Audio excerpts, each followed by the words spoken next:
Pessoal, tudo bom com vocês? Eu sou o professor Luciano Júnior, professor de História. Nós vamos para mais uma aula do Educa Recife para as turmas do 9º ano. Eita, que tá chegando o fim do ano. Aí, ó, o pessoal já vai estar daqui a um tempinho se despedindo, do ensino fundamental e partindo para o ensino médio. Mas antes disso, a gente precisa terminar o nosso ano letivo. E nós estamos trabalhando aqui para concluir o ano letivo aqui também pelo Educa Recife, esperando que todos e todas vocês estejam bem. E hoje é um dia, É um dia de terça-feira.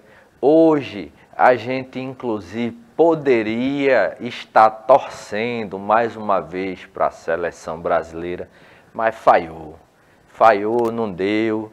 E infelizmente o Brasil está fora e restou-nos escolher uma seleção para torcer. Aí, em homenagem ao povo africano, a torcida do professor Luciano está na seleção de Marrocos. Vim até aqui com o chapeuzinho, o capzinho em homenagem aos marroquinos. Aqui com café, café que foi descoberto na região da África, na região da Etiópia. Eu conto hoje aqui com a participação da preciosíssima professora Vanessa.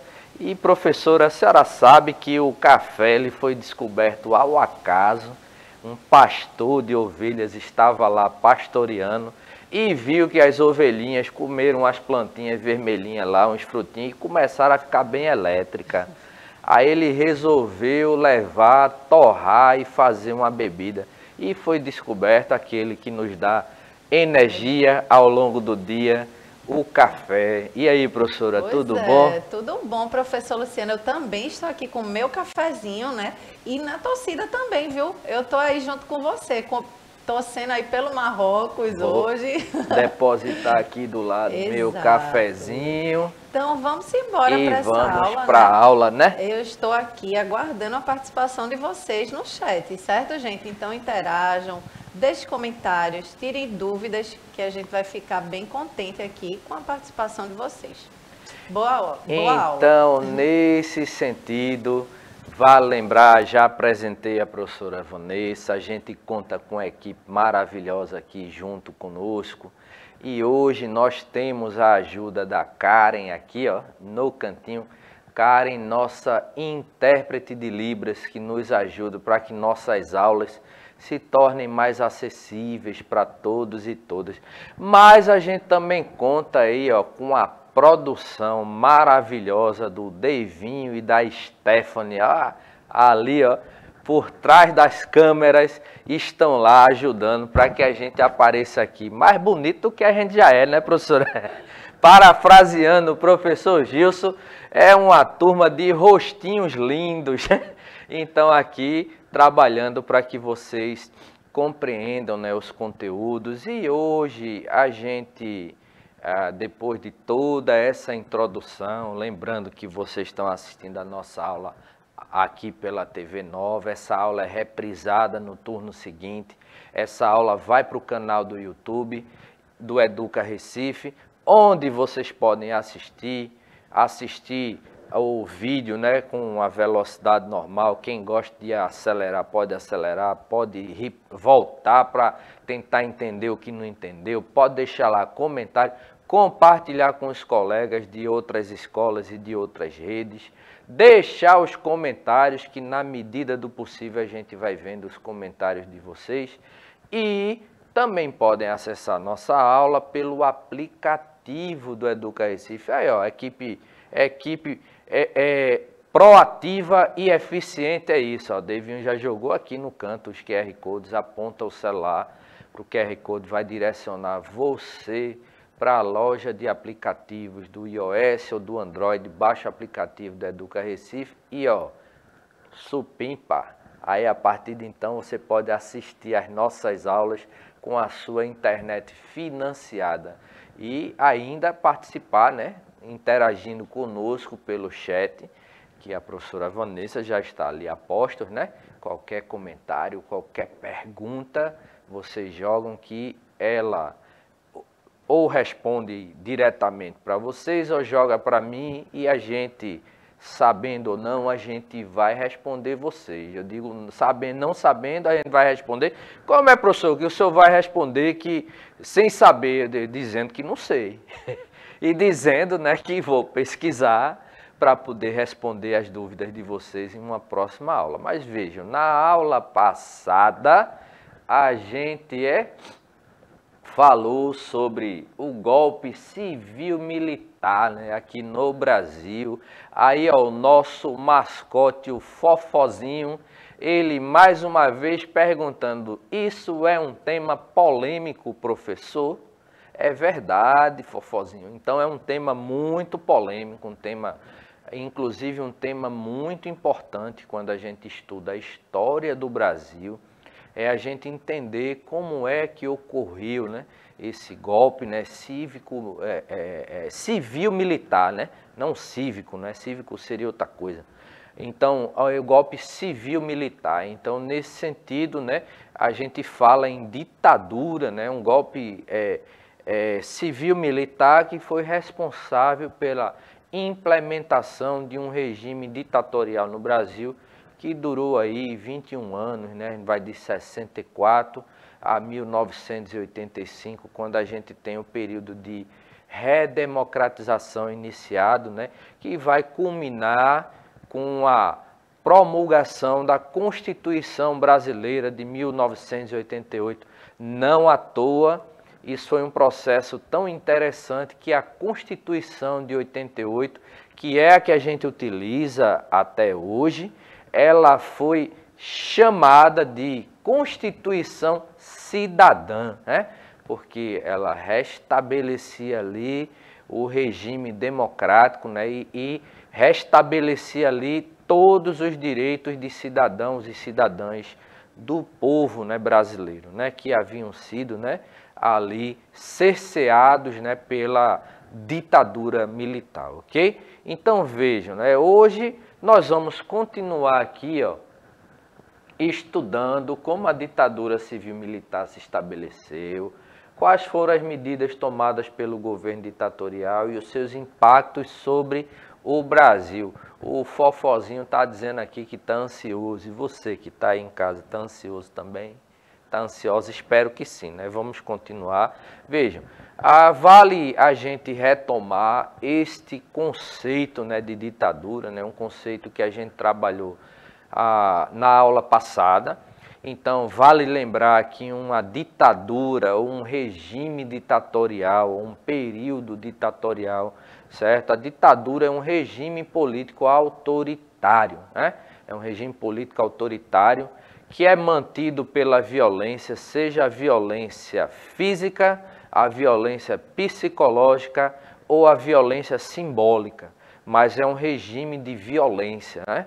E de caráter excepcional e ilegítimo. Por que ilegítimo? Porque todo ditador, ele chega ao poder não pelas vias legais, embora que hoje a gente tenha aí até umas outras formas, né, de implementação de algumas ditaduras.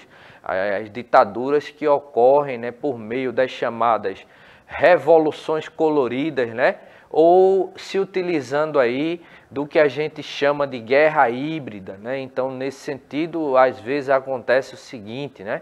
Um determinado líder, ele chega ao poder pelas vias democráticas, mas chegando ao poder, ele começa a trabalhar para corroer aquele sistema democrático, levando ao enfraquecimento das instituições e atacando, né, o regime democrático de dentro para fora, não de fora para dentro, né, com as chamadas quarteladas ou os golpes militares propriamente ditos. Então, hoje a gente tem alguns países, né, que seriam um exemplo disso, como, por exemplo, né, se cita a Turquia, a Venezuela, né, a própria Rússia, né? Então, os líderes chegaram por eleições e, chegando ao poder, trataram, né, de reorganizar ali ou corroer as instituições para a implantação de um sistema onde eles vão se perpetuando ali no poder. Há controvérsias também sobre isso, né? Há várias opiniões, né?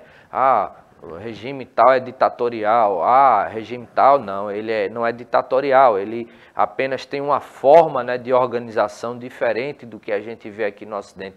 Mas a gente não vai entrar nesse debate, né?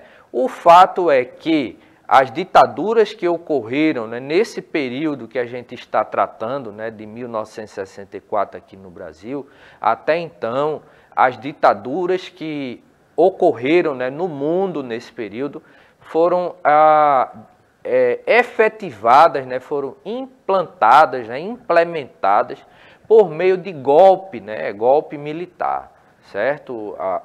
Golpe de Estado.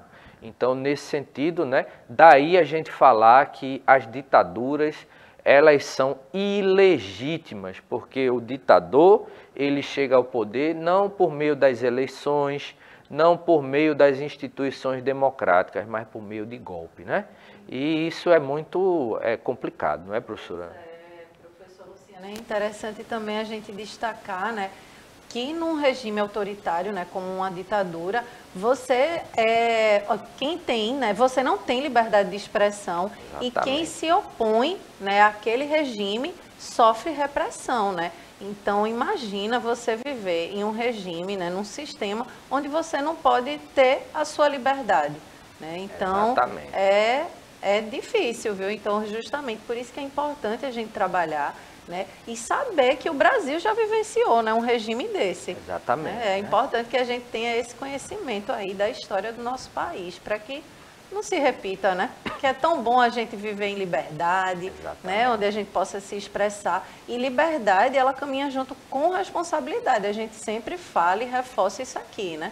A gente tem liberdade de se expressar, mas a gente também tem que ser responsável por aquilo que a gente está se expressando, né? A gente não pode também estar querendo se expressar onde a gente vai atingir o outro, né? Onde a gente vai ser violento com o outro. Porque isso aí já distorce da liberdade, né? Exatamente. Já não é mais liberdade. Então, nesse sentido aqui, ó, ditadura, né? Vamos ver algumas características, né, desse regime, né? Aí, ó, a gente colocou isso aqui, ó.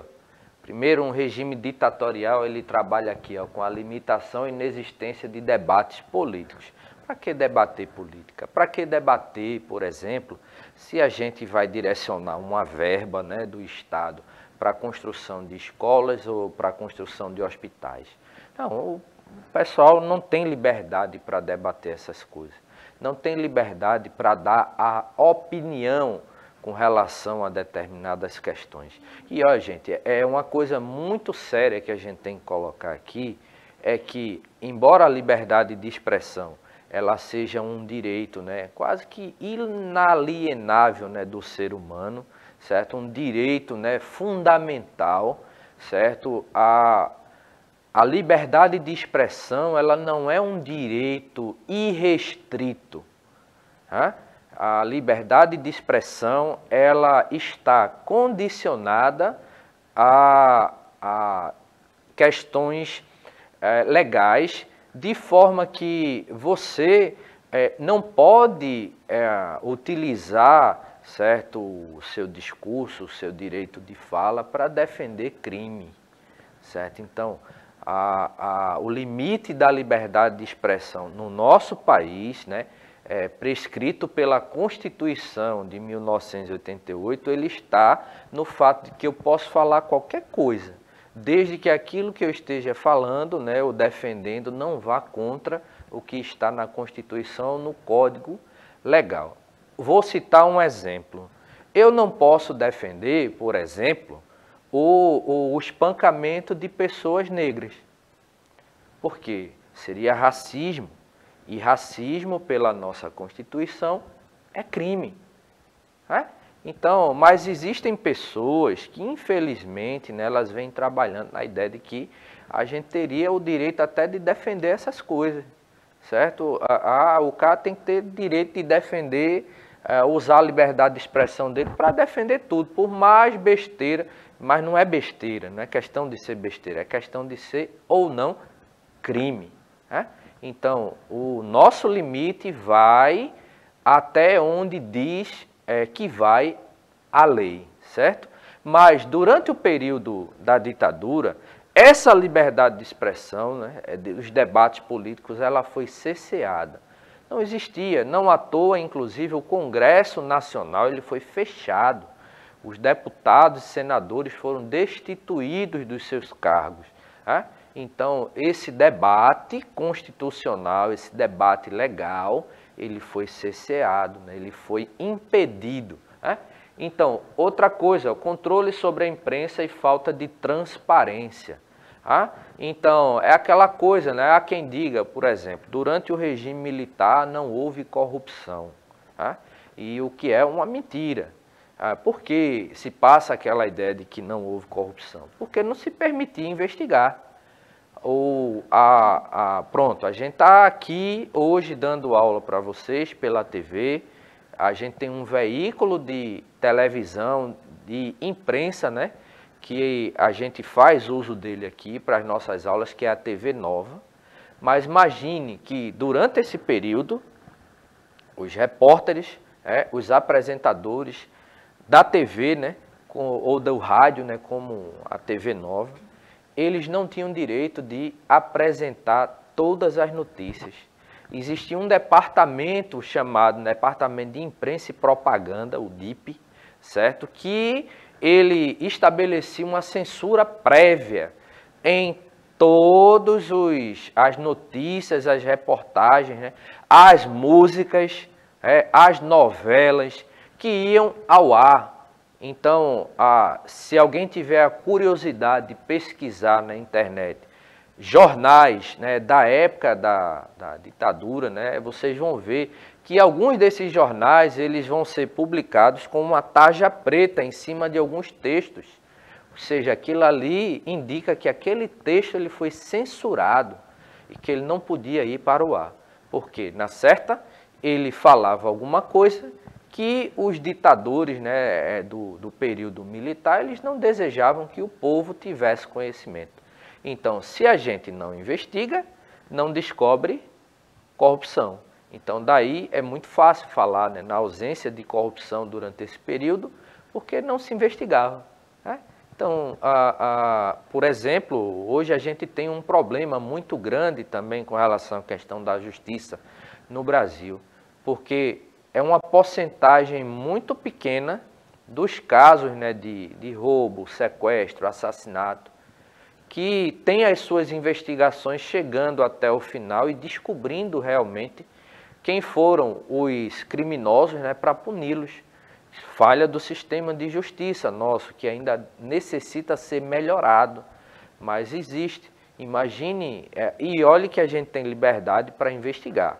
Imagine um período onde não se podia investigar. É complicado. Então, o autoritarismo, a violência e o controle sobre a justiça é aquilo que eu falei. Ó, se a justiça não investiga, justiça federal, a justiça no estado, né, nos municípios, não investiga, não tem como descobrir quem cometeu o crime e punir. Né? E, nesse sentido, as medidas, né, elas eram bem autoritárias, né, e violentas. Né? Quantas pessoas, né, sob a acusação de serem, por exemplo, né, comunistas, foram presas, foram interrogadas, algumas espancadas, torturadas, e algumas vieram até a morrer, certo? Devido ao fato de, por exemplo, não aguentarem as sessões de tortura. Né? Então, nesse sentido, né, a gente teve um regime assim, bem violento. E a concentração do poder político nas mãos de um pequeno grupo, que no caso aqui eram os militares. Né? A gente teve a sucessão aí de 5 presidentes militares. Né? Professor, mas teve eleição indireta escolhendo apenas militares. Isso não caracteriza um regime democrático. Né? Então, nesse sentido, aí vejam, como é que isso ocorre? A gente teve a renúncia, né? A gente teve a renúncia do presidente Jânio Quadros. Jânio Quadros, né, ele que inclusive, né, o seu slogan de campanha era o varre, varre, vassourinha, né? Era a ideia de varrer a corrupção do país. Vejam, uma coisa interessante que acontece no Brasil. A maioria dos candidatos e candidatas, né, ditos moralistas, né, que chegam ao poder, certo? Muitos deles, né, eles usam o mesmo discurso anticorrupção. Foi assim com o Jânio Quadros, né, por exemplo, antes de 64, né? Foi assim com o Fernando Collor, né? Então, o slogan do Jânio Quadros era a gente vai varrer a corrupção do país, né? Então, ele foi eleito, né, renunciou pouco tempo depois, né, não completou um ano de mandato, renunciou. Aí depois a gente tem mais na frente, 29 anos depois, Fernando Collor, né? A gente vai caçar os marajás, né? Marajás, para ele, naquele período, eram os corruptos que gozavam de muitos privilégios e ficavam ali mamando, né, nas tetas do Estado, né, e se aproveitando das verbas públicas. Resultado, Collor foi empichado, né, mais na frente por suspeita de corrupção. Corrupção que ele dizia, né, que ia ser eleito, né, para combater.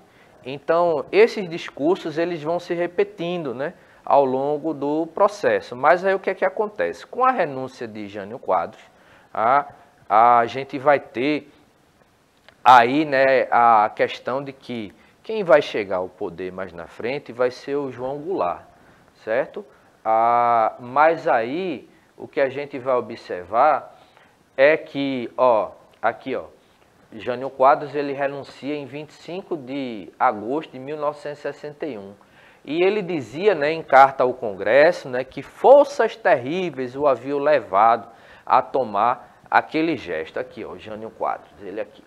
Então, ele renunciou, certo? E o que vai acontecer é que ele imaginava, né, acredita-se que ele imaginava que renunciando, certo, por meio, né, da notícia chocante lá, a população viria em seu favor, pedindo, né, para ele permanecer, e ele voltaria mais forte. Mas aí o Congresso reconheceu a renúncia dele, né? Então, nesse sentido, o Congresso de pronto aceitou a saída e assumiu de forma interina, né, o presidente da Câmara, Ranieri Mazzilli, né?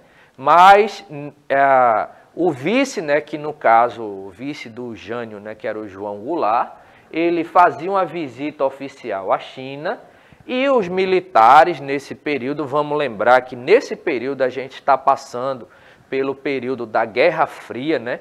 Então, internacionalmente falando, existia aquela questão, né, da disputa entre a União Soviética comunista, né, e os Estados Unidos capitalista, né, pela influência política no mundo. E nesse sentido, quando o João Goulart ele vai visitar a China, a turma dizendo, esse camarada é comunista, então a gente não pode aceitar ele na presidência. E o nome dele foi vetado, né, e sob acusação, né, de comunista, ele teve decretado ali pelo Exército a sua prisão. Mas aí aparece uma figura muito importante para a história do Brasil, que foi o Leonel Brizola, né? O saudoso Brizola. Ele vai iniciar aí a chamada campanha da legalidade, né? Então, entre 25 de agosto e 7 de setembro de 61, ele sai, né, fazendo pronunciamentos, né, e visitando vários locais pela campanha da legalidade, ou seja, a legalidade do Jango, né, de assumir a presidência, porque ele era o vice, certo? E ele conta com o apoio popular de algumas milícias estaduais e do Terceiro Exército, né? Aí, nesse sentido, os militares acabam cedendo e aceitando a posse de Jango, mas o governo de João Goulart, ele vai ser limitado pelo parlamento, né, por meio de uma emenda, né, chamada emenda número 4. Aí vejam, a gente tem um vídeo aqui, que a gente vai colocar esse vídeo aqui para vocês, do próprio Leonel Brizola, ele falando sobre a campanha da legalidade, né, daquele período. Então vamos assistir esse vídeo Dá o play aí, Deivinho, por favor. Nós, gaúchos, estávamos dispostos a acolher o presidente Jânio Quadros no Rio Grande. Se a sua renúncia tivesse sido motivada por pressões, cumprimos com o nosso dever. Não fizemos uma revolução, apenas assumimos uma atitude de inabalável resistência. Decidimos não abrir mão da nossa autonomia e procuramos lá não apenas resguardar as liberdades públicas e individuais, garanti-las sem permitir que alguém atentasse contra elas, como também resolvemos nos opor ativamente contra a tentativa de alguns grupos militares e alguns setores das velhas oligarquias políticas brasileiras procuravam cometer contra a ordem jurídica, contra as liberdades e contra a ordem constitucional em nosso país. Em outras palavras, né, o que é que ele está dizendo? Né? O pessoal está tentando dar um golpe, né? Então a gente vai combater isso daí. Então, existe a legalidade, né? Por lei, o vice-presidente, né, o presidente renunciou, então quem assume é o vice. Então a gente não pode tirar o direito dele de assumir. Então ele inicia essa campanha, e essa campanha vai ser fundamental para que o João Goulart ele viesse a assumir a presidência, né? E por que é que o João Goulart ele era taxado, né, de comunista? Porque à época ele tinha alguns projetos, né, de reformas estruturantes, né, no país, como por exemplo a questão da reforma agrária. Então, nesse sentido a gente tem um outro vídeo, né, que a gente não vai passar ele todo porque nossa aula está terminando, mas vamos ouvir um pequeno trecho desse outro vídeo, né, aí nas próprias palavras do presidente, né, João Goulart, certo? Com relação, na verdade, às campanhas, né, do governo, né, de João Goulart nesse período. Então vamos ver aqui. Mais uma vez, dá o play aí. Trabalhadores, compareçam ao comício das reformas com Jango, dia 13, sexta-feira, às 17h30, em frente à Central do Brasil.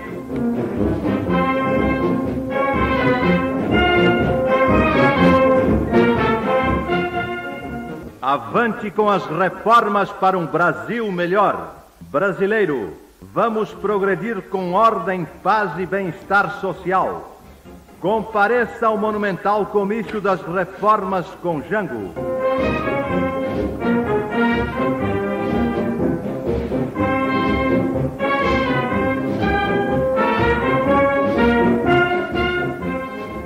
Brasileiros, a reforma agrária, ao invés de tirar terras, vai aumentar o número de proprietários, redistribuindo com justiça os latifúndios improdutivos. Pois bem, dá uma pausa aí, Deivinho. Pronto, então para a gente encerrar, veja, uma das reformas propostas por João Goulart era a reforma agrária, ou seja, a redistribuição de terras. Você pegar terras que estão sobrando ali, que são improdutivas, e redistribuir para a população. Então, quem se coloca contrário, por exemplo, à reforma agrária nesse sentido hoje, diz, você está tirando a posse de uma pessoa. Mas veja, a ideia do João Goulart aí era o seguinte, a gente não está tirando a posse, a gente não está tirando, aí o vídeo querendo passar todinho, né? A gente não está tirando a posse, a gente está aumentando o número de proprietários. Em outras palavras, a gente está dando terra para quem não tem. Não é interessante você ter locais onde uma pessoa concentra uma grande quantidade de terras, certo? Aquelas terras estão ali só em posse da pessoa, não estão sendo usadas para nada, mas ela poderia ser utilizada, por exemplo, para plantação, né, um trabalho de agricultores, ser produtiva, né? Então, por conta de medidas como essa, o João Goulart ele era tido como um comunista, né? E é exatamente contra isso, né, que os militares eles vão se opor, certo? Acusando, né, o presidente comunista, e em 1º de abril de 1964, diante de um contexto social que a gente vai trabalhar na próxima aula, foi implementada a ditadura militar aqui por meio de um golpe, né, em 1º de abril de 1964. Mas nosso tempo até já estourou, então agradecer a Karen. Professora. Obrigada, professor Luciano. Uma ótima aula aqui hoje, eu aprendi bastante também. E é importante esse ponto, né? Só um parêntese aqui, da reforma agrária, né? Que é uma forma de promover, diminuir a desigualdade, né? Com essa questão aí latifundiária e a gente ter mais terras produtivas. Exatamente. Bom, mas a gente conversa mais isso na próxima aula. Um beijo grande e até o próximo momento de estudo. Tchau, tchau. É isso aí, pessoal. Tchau, tchau. Até a próxima aula. E como eu disse, vou continuar torcendo agora por Marrocos. Tchau, tchau.